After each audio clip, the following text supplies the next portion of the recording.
lot of buildings in Chicago. But fun fact about James is, not a Chicago-based architect. He was based in New York City. James DeStefano loved New York City to the point he would add a little bit of New York City flair onto his buildings. Good example of this is on Riverview 2 right next to us. The building with the green glass rounded piece carries up to the very top of that. What's he paying homage to? Let's do with NYC. Big hint.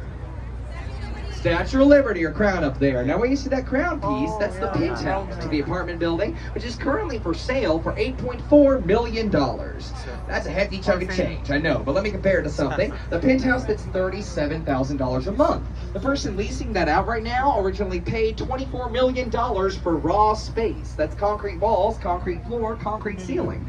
For $8.4 million of that older penthouse, you'll get a lot more. Now keep in mind, everything I'm going to list right now is meant for the one apartment. It's not shared in the apartment building. Inside that penthouse, there's a full-sized indoor basketball court, a full-sized indoor squash court, a 17-person sauna, a 17-person jacuzzi, and 4 giant aquariums, each large enough to accommodate a shark, so you get a lot more bang for your buck with that building. Last thing I'll talk about with this one is the bluish green glass on the windows and the bluish green glass on those windows. And on those windows and on that building's windows and most of the buildings surrounding us right now have bluish green glass on the windows. The reason behind this, the river. They want to complement and reflect the natural color of the river, and this bluish green is the natural color of the river. It's not dyed. It's caused by Lake Michigan. Lake Michigan's bluish green for a bad reason. There's an invasive species living in Lake Michigan called a zebra mussel. It's like a filter feeding clam. When they filter feed, they create algae. That algae is the color of the lake in the river. Now, you might be apprehensive to believe this, that our river's a natural shade of green, because we do dye this river green one day out of the year. What day is that for?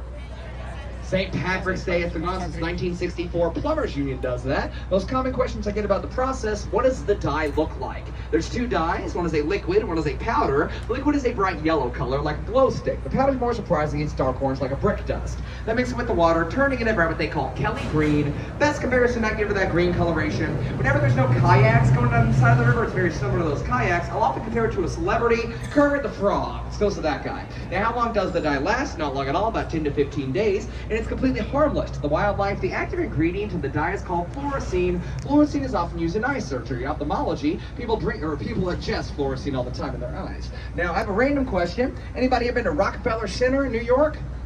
That should look familiar. It's a replica of the main tower of Rockefeller. That's because that's NBC Tower, built for NBC in the 1980s by Adrian Smith. If you're confused right now, that is where NBC is located in New York City as well, Rockefeller. Now, the one in New York, they film a very well-known, very well-beloved comedy show in that one called Saturday Night Live.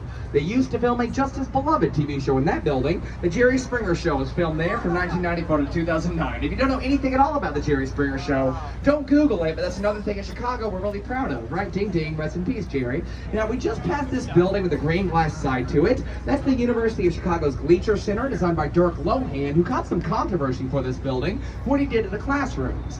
Now, we passed the classrooms and the jutting out wedges of the wall right there. If you look behind us, you can see them. And I would say take a peek inside. You can't. There's not a single window in the classrooms of that building. When asked why I didn't put any windows in the classrooms, Dirk Lohan put it simply. He said students at the University of Chicago do not need to be looking out the window all day. They need to be paying attention in class. Seems like a fun dude, but it may be onto something. The University of Chicago boasts over 90 Nobel Prize nominated alumni. That's the second most Nobel Prize nominations of any college. They're second to Harvard. That being said, though, every time I talk about that school or that school on the boat, if I have a student or an alumni on the tour, even twice a faculty member said this to me as they're getting off, they whisper one phrase. Phrase doesn't change, and that phrase is, the University of Chicago is where fun goes to die. Same phrase every time. Don't know who's teaching that phrase at the school. You can stop now, though, they do all know it. They say it with like a point of pride to get 90 Nobel Prize nominations. I understand. And now, folks, last building I'm talking about is on the left. It's standing on its own. It's a large building, often compared to a wedding cake. It's got a big square base, a thinner square on top, and then a very heavily ornamented dome structure. That is the Jewelers Building, built in 1926 by a guy named Frederick Dinkelberg. He is a very famous architect. He did the Flatiron Building in New York City with an architect named Daniel Burnham.